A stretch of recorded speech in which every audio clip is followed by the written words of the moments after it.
We're on the precipice of week 1 of college football. Week 0 practically here. It's so exciting. Summer is winding down. Spring is way back there in the rearview mirror. And we've got a lot to talk about. We got a lot to cover. It's going to be a long, beautiful fall. Thank you so much for listening, for watching. My name's Brandon Taylor. What do we love? What are we going to be talking about here? What's our favorite thing? It's college football, y'all. Wherever you are, however you may be joining me, listening to me here, I sure do appreciate it. Right here on all the podcast platforms, also on YouTube. You can also join me at Brandon T. CFB on TikTok, X, and all those good things. But enough about that. Let's just talk about real quick about what this is before we get into some real college football. Well, I myself am a lifelong college football fan. And if you're watching this video, if you're watching on YouTube, you'll see a bunch of stuff behind me. And that's just a fraction of the memorabilia, items that I have that represent my fandom, okay? But my fandom is not just with one team. My fandom is with the sport. I love the SEC, but I also love the Big Ten, the Big 12, the ACC. I love group of 5 teams. I will watch college football no matter what it is, what time of the day or night. It's ingrained in my blood, okay? You may feel the exact same way, but what makes this and what makes myself different than you out there, other than I'm behind a microphone? Nothing. But that's the beauty of this. This new podcast venture, I want to bring, obviously, what everybody else brings. Coverage of the games, the players, the stories, the news, my opinions on things, who's going to win the game. I do like getting into odds and betting things, although I'm not a gambler myself. I like getting into all that. But what makes this different is that you, the listener, you, the viewer, are the eyes and ears out there in the field, because I cannot cover all these college football teams. I am not a deeply devoted fan of every single college football team, but you are. There's somebody out there that's a fan of every team that I will ever mention. And you know more about your team than I do, right? So you're my eyes and ears out there. You're the reporters out in the field, is what I'm trying to say here. And I will depend on you to be part of this, because this works with all of us together, okay? And like I said, there's going to be many ways for us to connect in the next days, months, and hopefully years. Obviously, like I said, at Brandon TCFB, I'll have content there, have content on YouTube, obviously all the podcasting platforms, and we'll see how that goes. There may be other things, other avenues of communication as well that we'll get into, but I really like it when I can communicate, because I can learn, I can gauge fan interest on things, on coaches, on players, how they feel at any current time. And I have learned a lot, like from TikTok, for example. I've learned a lot from people just asking questions, because that's what I want to know. I want to know how people feel about their coach, for example, because we did a coach hot seat gauge that got some mixed reviews on TikTok. People agreed. Some people thought I was pretty silly for some of my decisions. But look, if I was perfect, there's no way to be perfect. If we're going to be, quite honest here. No matter where I put your coach on a hot seat list, somebody's going to be mad. I put the coach on the absolute hottest of hot seats. Oh, there's no way. There's no way he's going to be there. Oh, he is our guy. You put a guy on a seat that is as cold as Antarctica, and everybody will say, no way. Oh, we don't like him. We want him out. So there's no way to please everybody. So what I'm going to do, instead of trying to guess and please everybody, I want to know how people feel. I don't want to guess. And I don't necessarily want to alter my opinion based on how you feel, because you're emotional about your team, just like I'm emotional about things that I like. But we can all learn together, and that's what we want to do. That's what we all want to do here, because after all, it's college football, y'all. That's what I'm talking about. As this comes out, it'll be Friday, August 15th, which does happen to be my birthday, and the Michigan scandal, Michigan allegations, the sanctions, if there are any that the NCAA is going to dish out, will probably be out by the time this gets out to people, and anyone might possibly hear this. So we'll cover that next week. But what I want to do, what I do want to talk about as my first topic here on the show is something a little easy. And that's 3 quarterbacks that I'm looking forward to seeing in 2025. And now, these 3 quarterbacks have a lot in common. They all 3 happen to be in the SEC. Oh, SEC homer, SEC homer. I can hear it already. Okay, I get it. All 3 of these quarterbacks are entering their first year as the starters. They've just been handed the reins of their respective team. They all 3 were recruited by the team that they're currently at out of high school. So, in other words, they did not transfer in. They've been there their entire time. And I guess you could also add in they've all redshirted. So, but the 3 quarterbacks are as follows. Number 1 is Ty Simpson in Alabama. And what's interesting about him, he's 22 years old. He's a redshirt junior coming in to lead the team after Jalen Milroe left for the draft. Now, there are some other talent on the team. They've got a 5-star on the team. There's a pretty decent quarterback room there at Alabama. But that was Jalen Milroe's team. I think Ty Simpson has some promise. Obviously, we don't have much when it comes to like real crucial gameplay. All these quarterbacks have some stats, but luckily that's not something that we can harp on here. And I think that's a good thing, because we can't say, well, Ty Simpson, he threw this many touchdowns. This is his completion percentage. Did this, did that, but this guy did this and did that. So we're not like basing everything on a like statistical analytical type thing. And I think that can be good, especially when we're talking about young quarterbacks like this, but it's also a lot harder. Ty Simpson, I think, has the ability to excel past what Jalen Milroe was. Now, you may say, well, if he was that great, he would have beat Jalen Milroe out. No, not necessarily. Jalen Milroe, that was Jalen Milroe's team. Like, there was nothing that Ty Simpson could have done. Well, I guess you could never say nothing could have been done, but that was Jalen Milroe's team, and the team decided that. The team rallied around Jalen, and that's how it is. And sometimes it goes beyond coaching, and that's kind of how it is there. But it's fine. Ty Simpson, he's a kid that grew up loving Alabama, loving the Crimson Tide. He wanted to go to school there.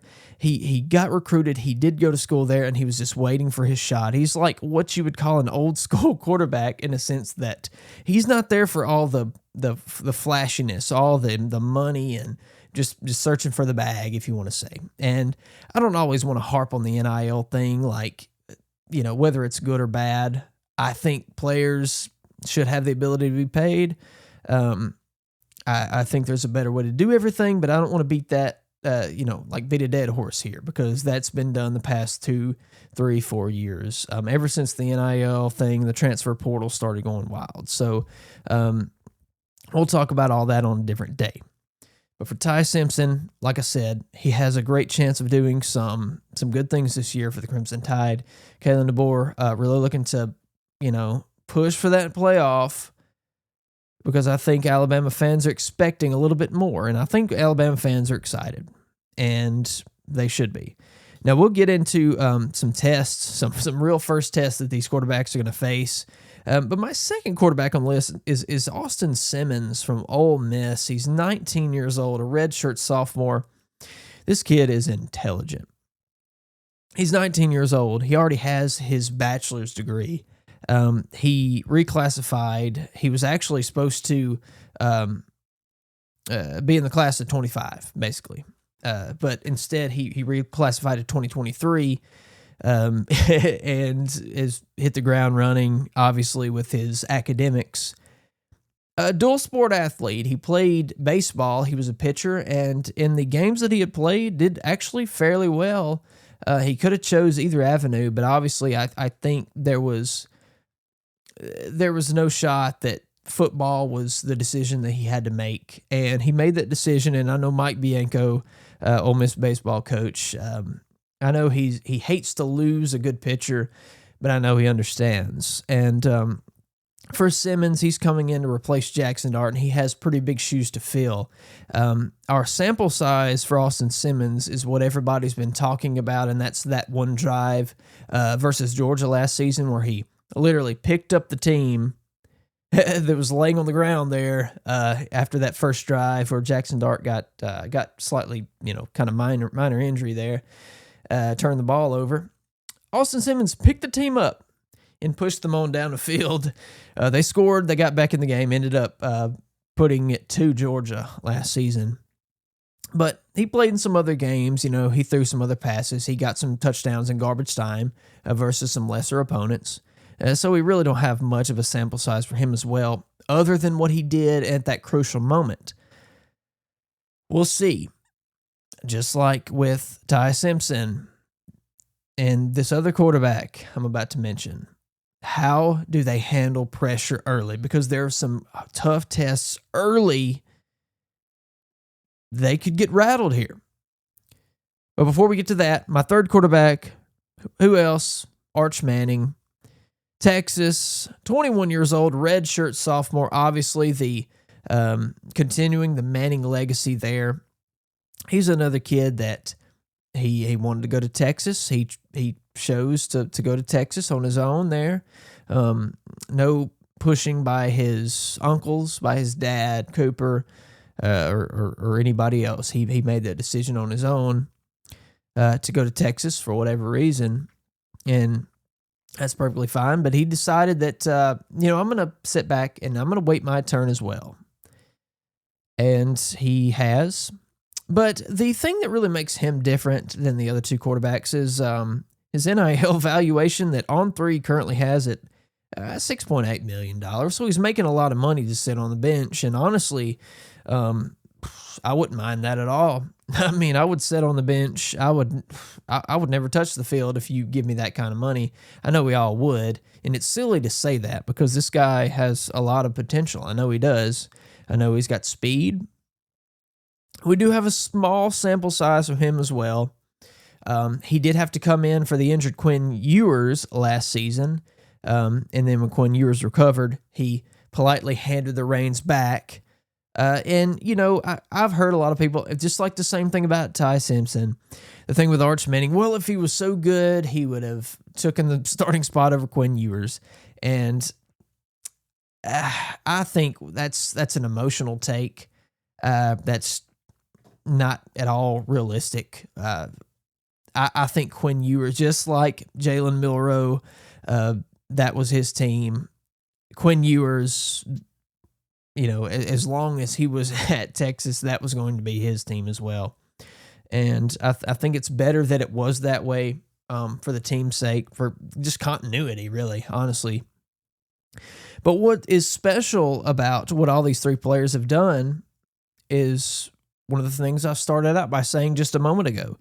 They were recruited out of high school. They all went to the college that they were recruited to, that they originally picked, and they've been in these systems, learning these systems, becoming ingrained in these systems for the time that they've been there. And so now they should be ready as can be, now that they have the chance to put the team on their back. Now, obviously, getting put in garbage time, getting one drive in a crucial game, practicing, scrimmaging, all those things is not going to equal out or be anywhere the equivalent of facing a big-time opponent, whether that is home or away. And I want to look at the first tests, really, for these three quarterbacks. And for Ty Simpson, that starts week 1 at Florida State. They have to go to Tallahassee. Now, I know the thing about the Seminoles, they had that great season in 2023 that ended unfortunately. They missed the playoffs, and that all happened. That's way behind us. 2024, they fell off a cliff. 2025, I think they're more of a promising team. I see them as possibly being a bowl team. Regardless, you have to go to Doak Campbell Stadium there in Tallahassee. That's not going to be an easy place to play regardless. And I have no doubt in my mind Alabama's going to come out with a victory. But still, this isn't a Mercer that they're playing, okay? This is a tough start. But I think he's going to be just fine. His real tough first test is going to be week 5, where they have to go to Georgia and have to play the Bulldogs. And that is going to be a heck of an environment, just a heck of a game. And will he be ready by then? I think so. He's got a good team around him. But what Ty Simpson does here in week 5 against Georgia is going to set the tone for the rest of the year. And that's that. Moving on to Austin Simmons, his first test is in week 2 at Kentucky. Now, if you remember, Kentucky beat Ole Miss last year. And I know that's, it could be relevant. It could be irrelevant to the point I'm trying to make here. But the fact is, this is a game that won't be overlooked. And I don't care how much Lane Kiffin or the Rebels are trying to pretend like, okay, they're looking at the other matchups. They've got their first game is Georgia State, so that's not going to be a real test. But then you got to go to Kentucky in week 2, and how he could mess up. He could throw 3 picks, or he could put the team on his back and lead a great victory there early in the season. And I know that game's not the same as a Georgia or going to Georgia or going to Oklahoma, 2 games that they have later in the year. But still, week 2 SEC matchup is going to get pushed into SEC play early in the year, and that could be interesting there for the young kid, the 19-year-old. The next test, week 5, they've got LSU at home. Now, this is LSU with Garrett Nussmeier. If he's healthy, if he's 100%, regardless, Garrett Nussmeier, one of the best quarterbacks in the country. But Austin Simmons isn't playing against Garrett Nussmeier. He's playing against that LSU defense. And is that LSU defense going to be improved? Are there going to be any setbacks?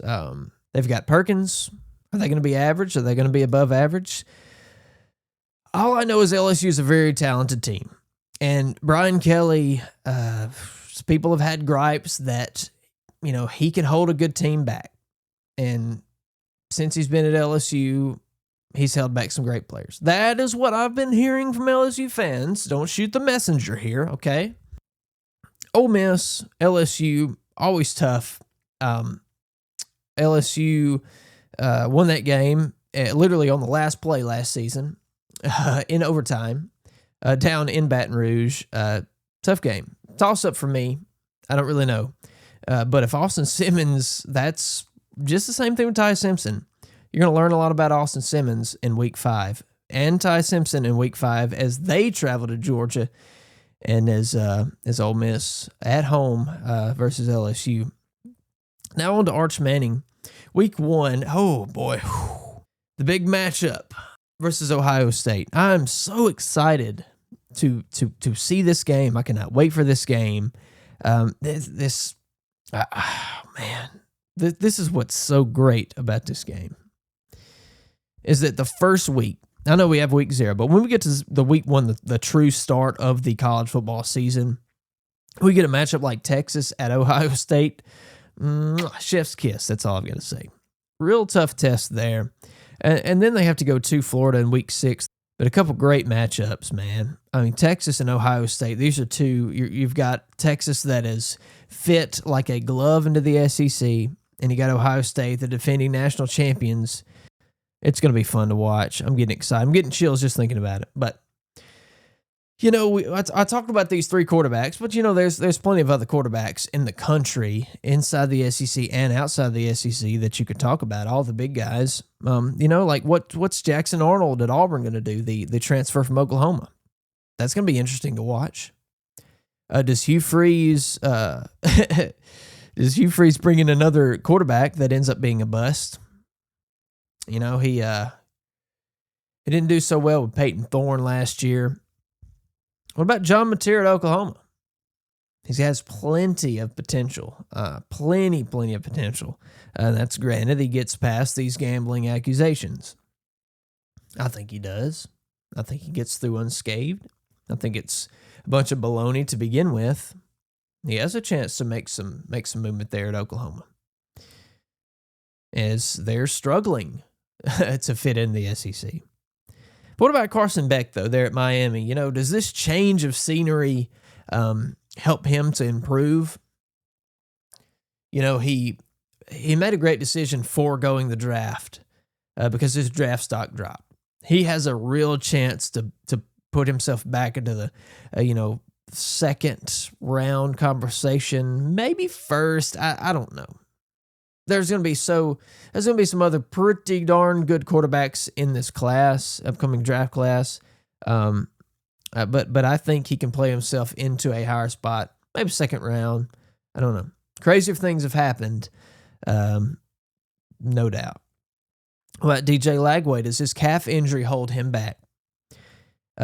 Florida can win games. They can absolutely win games if he's healthy. Florida's over-under is 7.5 wins. And if he's healthy throughout the season, just healthy enough, they go over that. Then you have the big names like Drew Aller there at Penn State. You got Garrett Nussmeier that I mentioned just a little bit earlier at LSU.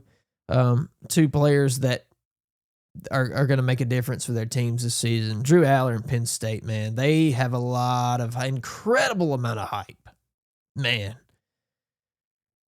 Going to be some fun matchups in the Big Ten to see that we're going to circle this year as well.